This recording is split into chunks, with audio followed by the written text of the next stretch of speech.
ہے کہ جب حضور مسجد نبوی سے باہر نکلتے ہیں تو آگے حضرت عمر و ابو بکر رضی اللہ تعالی عنہما کھڑے ہیں، چہرے کے اوپر عجیب اداسی ہے۔ کہا عمر ابو بکر اس وقت کیوں کھڑے ہو؟ عرض کی حضور بھوک نے گھر میں ٹکنے نہیں دیا، ہم نے چاہا حضور کا چہرہ دیکھ لیں تو کچھ پیاس بجھ جائے، کچھ بھوک مٹ جائے۔ حضور نے فرمایا میرا حال بھی یہی ہے، جس چیز نے تجھے گھروں سے نکالا ہے وہی چیز مجھے گھر سے نکال لائی ہے۔ چلتے ہوئے حضرت ابو ایوب انصاری کے گھر کے قریب سے گزرے،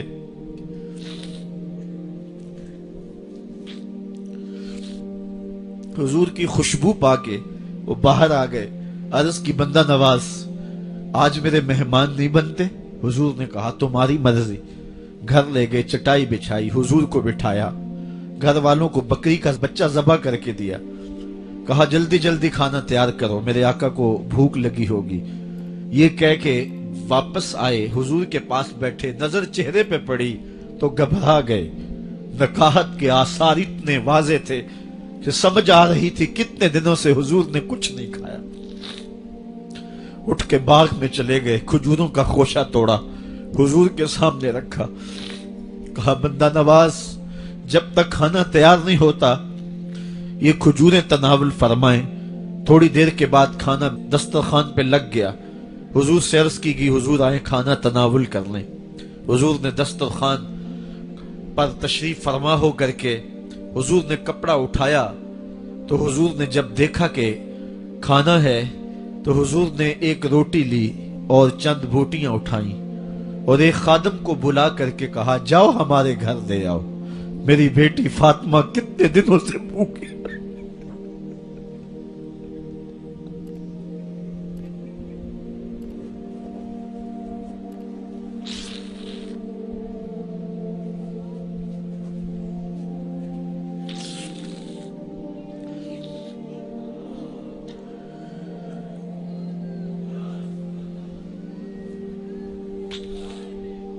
کہا جاؤ ہمارے گھر دے آؤ، میری فاطمہ کتنے دنوں سے بھوکی بیٹھی ہوئی ہے۔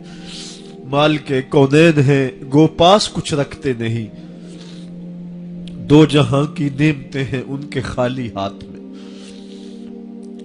آپ کو پتا ہوگا کہ جب میرے رسول کا انتقال ہوا ہے، حضور کا وصال ہوا ہے، تو حضور کی ایک زرہ ایک یہودی کے گھر میں گروی رکھی ہوئی تھی، حضور نے زرہ رکھ کر کے اس سے قرض لیا ہوا تھا۔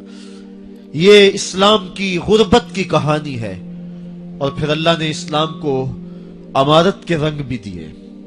آؤ تمہیں کہانی سناؤں، حضرت عدی بن حاتم روایت کرتے ہیں، صحیح بخاری میں روایت ہے۔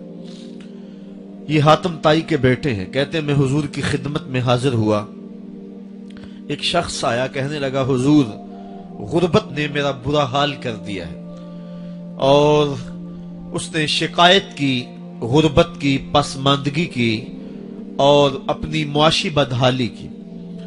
پھر ایک شخص آیا کہنے لگا حضور میرے پاس دولت تو ہے لیکن میں نے جس منزل پہ جانا ہے راستہ پر خطر ہے، تو میرے لیے کیا حکم ہے کہ میں کیسے راستہ طے کروں؟ تو یہ دو لوگوں نے یہ باتیں کی تو حضرت عدی کہتے ہیں کہ حضور نے روئے سخن میری جانب موڑا اور میری جانب مخاطب ہو کے کہا عدی تو نے ہیرا دیکھا ہے؟ عدی کہتے ہیں میں نے عرض کی حضور دیکھا نہیں، سنا ہے، ہیرا یہ شہر ہے عراق کا۔ تو حضور نے فرمایا عدی تو نے ہیرا دیکھا ہے؟ میں نے کہا نہیں حضور دیکھا نہیں، اس کا تذکرہ سنا ہے۔ فرمایا عدی اگر اللہ تجھے زندگی کی مہلت دے تو ہیرا سے ایک خاتون چلے گی، تو اپنی آنکھوں سے دیکھے گا اور مکے تک پہنچے گی اور اللہ کے گھر کعبہ کا طواف کرے گی، اور اس کو ہیرا سے لے کر کے مکے تک اللہ کے علاوہ کسی کا ڈر نہیں ہوگا۔ کہتے ہیں کہ میں نے دل میں کہا کہ پھر بنو طے کے ڈاکو مر گئے ہوں گے جنہوں نے عرب کے اوپر روب ڈال رکھا ہے، تو وہ تو پھر ختم ہو گئے ہوں گے۔ کہتے ہیں میں ابھی سوچ ہی رہا تھا کہ حضور نے مزید میری حیرت میں اضافہ کرتے ہوئے کہا عدی اگر تجھے اللہ نے زندگی کی مہلت دی تو تو دیکھے گا کہ کسرا کے خزانے تیری جھولی میں ہوں گے۔ تو اس دور کی سپر طاقت تھی۔ میں نے کہا حضور کسرا بن ہرمز حضور نے فرمایا ہاں کسرا بن ہرمز. کہتے ہیں کہ حضور نے پھر فرمایا دی اگر تو زندگی پائی تو تو وہ دن بھی دیکھے گا کہ ایک شخص زکوٰۃ کی رقم لے کر کے، زکوٰۃ کی چاندی لے کر کے، زکوٰۃ کا سونا لے کر کے نکلے گا اور اس کو کوئی زکوٰۃ کا مستحق ہی نہیں ملے گا. حضرت عدی بن حاتم کہتے ہیں کہ پھر میں نے وہ منظر اپنی آنکھوں سے دیکھا کہ ہیرا سے ایک خاتون چلی اور مکے تک پہنچی اور امن ایسا تھا کہ اس کو اللہ کے علاوہ کسی کا ڈر نہیں تھا. پھر وہ لمحے بھی میں نے دیکھے کہ کسرا بن ہرمز کے خزانے مسجد نبوی کے باہر پڑے ہوئے ہیں. تو کہتے ہیں تیسری چیز میں دیکھ نہ سکا اور میں نے لوگوں کو کہا کہ یہ میں تو نہیں دیکھ سکا، میری شاید زندگی وفا نہ کرے، اور اگر تمہاری زندگی وفا کرے تو تم دیکھنا میرے آقا نے جو فرمایا تھا 2 باتیں تو پوری ہو گئی ہیں اور تیسری بات تم دیکھ لو گے. حضرت یحییٰ بن سعید فرماتے ہیں کہ حضرت عمر بن عبدالعزیز کا زمانہ تھا اور انہوں نے مجھے افریقہ کی جانب زکوٰۃ وصول کرنے کے لیے بھیجا. میں وہاں سے زکوٰۃ وصول کی اور پھر میں زکوٰۃ لینے والے مستحقین کو ڈھونڈنے لگا. تو کہتے ہیں مجھے کوئی مستحق نہ ملا. پھر میں غلام پکڑتا اور اس کے پیسے دے کے اس کو آزاد کرواتا چلا جاتا. حضرت عمر بن عبدالعزیز کا زمانہ ہے کہ گورنر ہے عراق کا.